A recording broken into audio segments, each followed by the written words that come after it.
Les frères Lumière, Thomas Edison, Georges Méliès, Léon Gaumont ou encore Charles Pathé, le cinéma, vraiment une histoire d'homme? Non, pas tout à fait. Vous n'avez peut-être jamais entendu son nom, mais Alice Guy est la première femme réalisatrice, scénariste et productrice au monde. Femme d'exception, cette pionnière française a fait ses débuts chez Gaumont en tant que secrétaire, puis se tourne rapidement vers la caméra. Elle réalise La Fée aux choux en 1896, considéré pour certains comme le premier film de fiction de l'histoire du cinéma.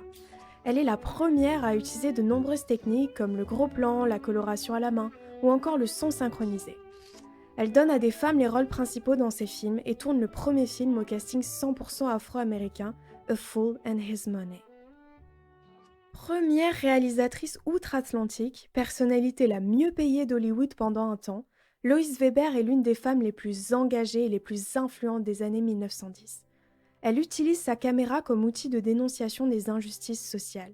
Son nom est régulièrement mentionné aux côtés de ceux de Griffith ou encore Cecil B. DeMille comme l'un des meilleurs talents et espoirs d'Hollywood. Mary Pickford, productrice visionnaire, jouit d'une indépendance totale en ayant cofondé la United Artists et l'Academy of Motion Pictures and Arts. Elle est également une des figures majeures dans l'histoire de la célébrité moderne en devenant la première star internationale. D'autres femmes surent s'imposer de même comme Olga Preobrazhenskaya, pionnière du cinéma soviétique, Marion E. Wong et Esther Eng, pionnières du cinéma chinois, ou encore Musidora et Dorothy Asner dans les années 30-40 avec son film féministe Dance Girl Dance. 50 cents for the privilege of staring at a girl the way your wives won't let you. What do you suppose we think of you up here? With your silly smirks your mothers would be ashamed of. Tandis que Walt Disney et son Blanche-Neige et les Sept Nains de 1937 est considéré comme le tout premier vrai long-métrage d'animation, c'est en réalité Lotte Renninger, réalisatrice allemande, qui est la véritable pionnière du cinéma d'animation. Ainsi, le tout premier film d'animation de l'histoire date de 1926 et s'intitule Les Aventures du Prince Ahmed. L'œuvre est inspirée des contes des Mille et une nuits et puise ses origines dans le théâtre d'ombre chinoise et dans l'expressionnisme allemand. Mary-Ellen Butt, quant à elle, s'impose comme la pionnière américaine du cinéma expérimental avec son film Parabola en 1937. En France cette fois-ci, Germaine Dulac, pionnière avant-gardiste, a réalisé en 1927 le tout premier film surréaliste de l'histoire, intitulé La Coquille et le Clergyman, bien avant Un chien andalou de Louise Bruniel en 1929. Quelques années plus tard, Agnès Varda annonce dès 1955 la nouvelle vague avec son long-métrage La Pointe courte, en avant sur François Truffaut et les 400 coups. Agnès Varda est aussi la seule femme de ce mouvement. À sa sortie, le film La Pointe courte fut qualifié par Georges Sadoul, l'historien du cinéma, d'un des premiers films de la nouvelle vague. Est-ce qu'avec le recul du temps, vous êtes d'accord avec ce jugement? C'est-à-dire que La Pointe courte a été fait en 1954 et la nouvelle vague a éclaté en 58. Donc simplement, dans les faits historiques, c'est un film précurseur. J'étais peut-être une des premières à dire qu'il fallait tourner pas cher, vite, en toute liberté d'expression et essayer de casser un petit peu le réalisme des films de l'époque, que je connaissais mal d'ailleurs, mais que je n'aimais pas. Bon, il doit avoir raison, Sadoul, sûrement, oui. Sarah Maldoror, pionnière du cinéma panafricain, débute sa carrière à la fin des années 50. Sarah Maldoror, réalisatrice historique engagée. C'est pas vous qui allez raconter mon histoire. Si je vous dis faites un film sur la colonisation, pourquoi vous le feriez? Qu'est-ce que c'est pour vous la colonisation? C'est à nous à défendre notre propre cause, notre propre histoire, et puis la montrer. De même, Carole Roussou-Paulos est une pionnière du documentaire politique. Elle en réalise plus de 120 au cours de sa carrière. Il m'a dit, il y a une machine révolutionnaire qui vient de sortir. Très vite, Delphine avait compris l'utilisation subversive de la vidéo. Les hommes ne leur laissaient pas la parole. Dès qu'elles étaient dans une boîte, dans ce pouvoir de la télévision, les gens se taisaient et les écoutaient. La filmographie des pionnières du cinéma en ferait pâlir plus d'un. En effet, Alice Guy aurait écrit, réalisé et produit plus de 1000 films en 20 ans de carrière. Mary Pickford, quant à elle, a produit plus de 230 films avec les plus grands réalisateurs de l'époque en 27 ans. De plus, Agnès Varda compte une quarantaine de films à son actif, fiction et documentaire confondus. Tandis qu'Alice Guy crée sa société de production, Solax, aux États-Unis, Mary Pickford s'associe à Charlie Chaplin, Douglas Fairbanks et Griffith pour fonder United Artists en 1919. De même, Lotte Rininger crée la Fantasia Productions, Germaine Dulac fonde DH Film et Agnès Varda Ciné Tamaris.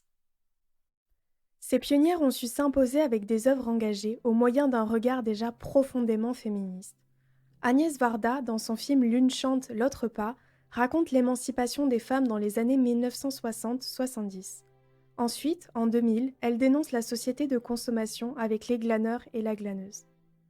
Le cinéma de Sarah Maldoror traite principalement de la décolonisation et dénonce les guerres sur le continent africain, comme dans son film Monangambé de 1968 qui traite de la torture pendant la guerre d'Algérie.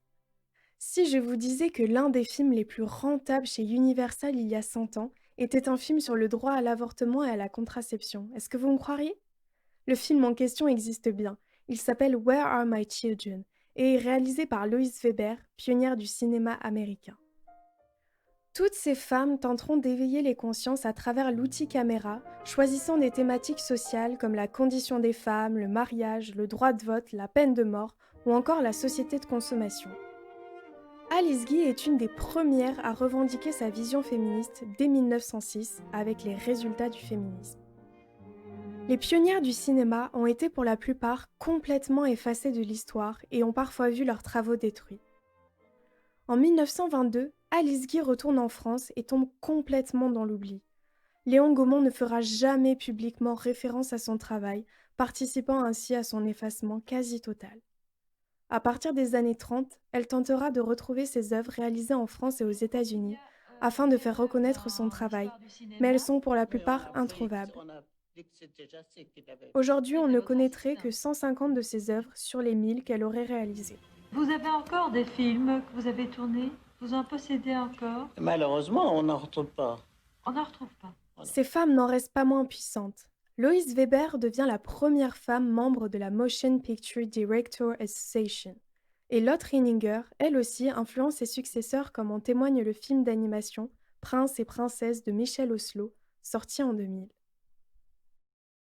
Et aujourd'hui, on va parler d'une femme injustement oubliée par l'histoire, une pionnière du cinéma, Alice Guy, réalisatrice. Alice Guy semble avoir été complètement oubliée de l'histoire du cinéma jusqu'à récemment. De multiples tentatives de réhabilitation se sont succédées afin de la reconnaître. Le documentaire Be Natural, l'histoire cachée d'Alice Guy, de Jodie Foster, coproduit et commenté par celle-ci, en fait partie. Et j'avais mis dans mon studio des notes partout. Soyez naturels. C'est tout ce que je leur demandais. Mary Pickford reçoit en 1976 un Oscar d'honneur pour l'ensemble de sa carrière. Of the whole Academy. That's wonderful. You made me very, very happy. De plus, Agnès Varda devient la première femme réalisatrice à recevoir un Oscar d'honneur pour l'ensemble de sa carrière en 2017. I'm delighted to hear all these beautiful words about me. Yes. Elle reçoit également la Palme d'Or d'honneur au Festival de Cannes en 2015. De te remettre une palme d'honneur. Ces femmes, souvent effacées de l'histoire, sont de véritables pionnières du cinéma. Elles n'ont cessé de s'imposer dans ce milieu souvent masculin, prouvant au monde entier leur talent.